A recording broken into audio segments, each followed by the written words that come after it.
All right, here we are at the Adelaide Vegan Festival. Let's go inside and check it out. Oh! The juice machine. The legend. Come on.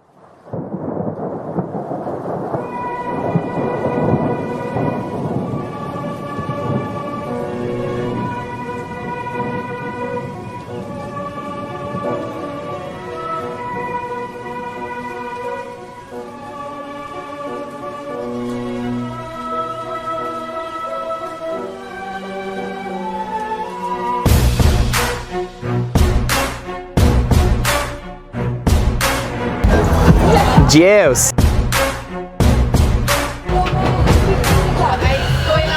Hello, I recognise you. Hello, how are you?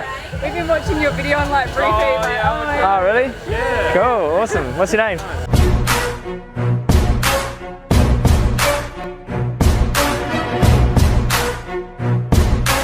Okay, so these signs here exposing the cruelty in the dairy industry, they're trying to get in 25 bus stops around South Australia. So they're raising money. They're looking to between $5,000 to $8,000. So I'll leave the link to Animal Liberation South Australia's website in the video. And yeah, this will be good. It'll be good to dilute some of the advertising from the meat and dairy industry. So get behind it. I'll leave the link in the description.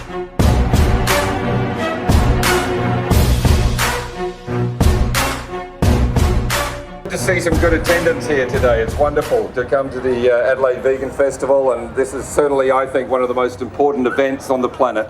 So the key is you. The key is you not doubting yourself. The key is you not feeling like you have to apologise for what you know or explain it in a way where you've got to take other people's feelings into account.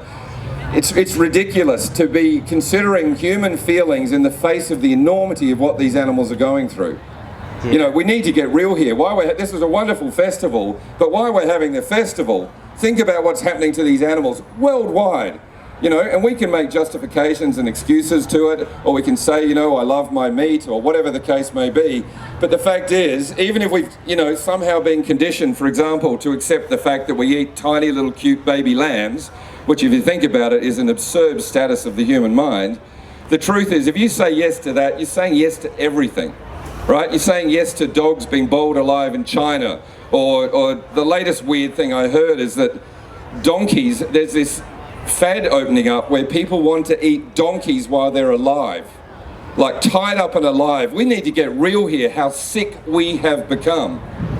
So do not be shy, do not be scared, do not feel like you've got to strategize what you've got to say.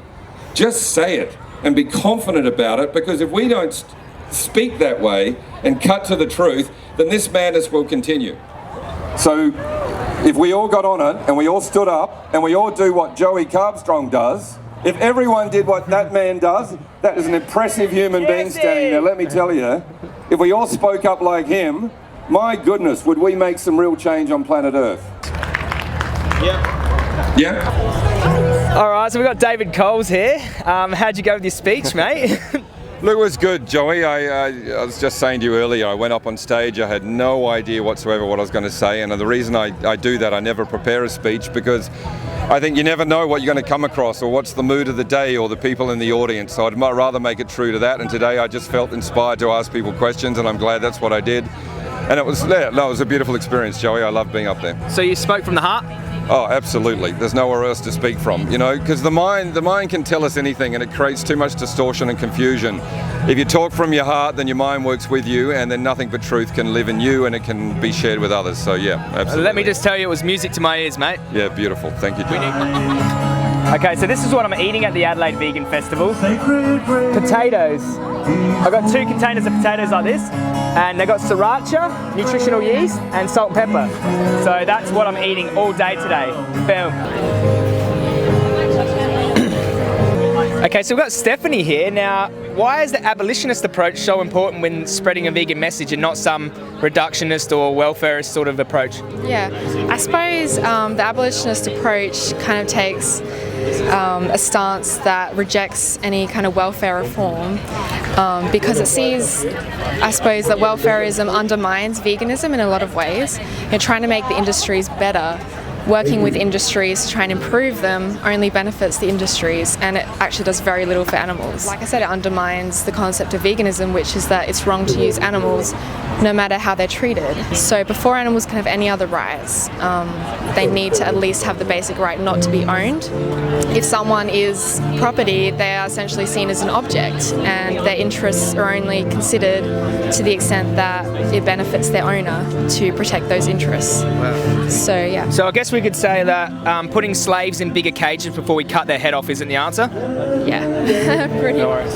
The hardest part about being vegan is watching people you care about and other human beings contribute to the suffering and mass holocaust of animals, and also ingesting foods which cause heart disease and cancer and slowly killing themselves and destroy the planet. That's probably the hardest part of being aware, because you have to live in a world that is complicit in the worst animal cruelty you could imagine. Check out the t-shirt!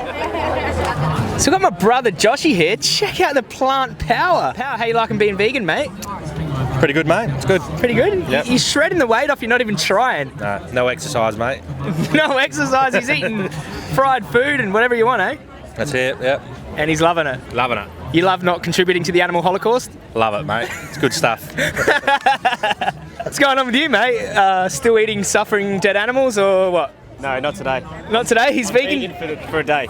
Vegan for a day. You know what? The animals will be happy, mate. Yeah, I'm happy too, Joey. Thanks, mate. No more baby lambs.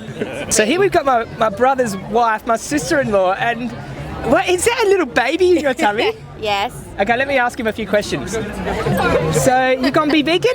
You gonna be vegan? You gonna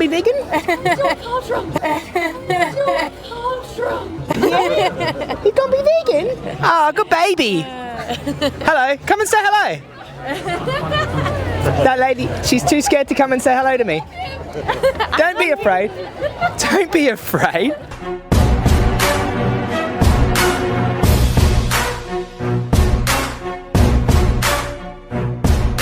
This generation has been called upon to answer the most noble of duties, and that is to ensure the future survival of generations to come with the most basic of survival mechanisms, adaptation.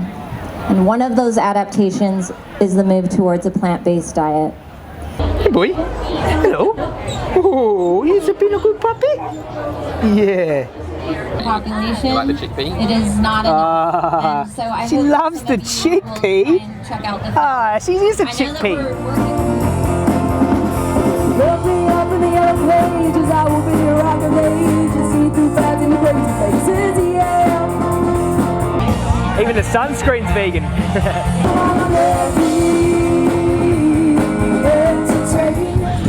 There you go, Martin, think about this. What's going on, brother? How's it fucking going there? I see you came out of retirement, mate, for the Fucking Lewis Spears, mate. Lewis Spears. What a fucking cockhead. What's the go with him? Inciting violence on animals. Yeah, he's definitely seen my video. Yeah, well, hope he thinks about it, mate. Yeah, we hope so. For the animals. For the animals. Brendan, What's going on, man? where you been, bro? Stopping people's vlogs? Stopping the vlog. Hey. Check out I got a crowd around me watching me eat potatoes. I've never had so many people around me watching me eat potatoes. I'm like a potato activist. A potactivist.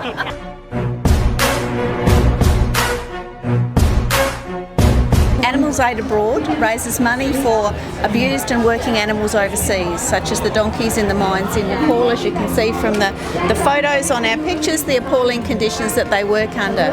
All the profits they make go straight to the animals, so it's a not-for-profit organisation, and I'll leave links where you can donate and support this awesome foundation. We've got a little legend called Asher here, mate. What did you do to me before? Do that thing again. Illuminati. Vegan Illuminati. How long have you been vegan for, dude? Think about 3 years. 3 years. And why don't you like to eat animals? Because they're not healthy for you. They're not healthy, and it's not very nice to eat animals as well. Yeah. They're our friends. Yeah, they're friends. Friends, not food. Yeah, friends, not friends. Awesome. Hello, Lee. Lee's one of the organisers here at the Vegan Festival. How's everything going? Oh, it's going really well. It's always exciting when someone turns up to your party. Oh, yes, everyone's turned up to the party. And I've got a question that my subscribers want to know. Why isn't Joey Carbstrong talking at this year's festival? Joey Carbstrong, would you like to talk at next year's festival? Oh, wow! I'd love to. That'd be awesome. That wasn't rehearsed, actually. Because the biggest enemy is the meat and dairy industry. So if we just march against the meat and dairy industry, meat, dairy and egg industries, animal agriculture industry, like 2,000 vegans marching at once for veganism, We can get more than 2,000. 3,000? Who's going to look first? Red A. And what's the best part about being vegan? The best part about being vegan is knowing in your heart that you're living a life to the best of your ability that alleviates as much suffering as you can. So standing up for something that's right, like not killing innocent animals for something as trivial as a sandwich, in your heart it feels like the right thing to do. I suppose being vegan is what everyone should be, by default. I mean, it doesn't make you a good person to not want to kill animals or to not kill animals. It just makes you a sort of a decent person. But I think the next level up is being a vegan activist, speaking out for it, and that's where you get the real rewards when you start speaking out for this message and being the sort of the shining example and being a voice for the animals. That's where we should head towards, not just being vegan.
Boom is juicy.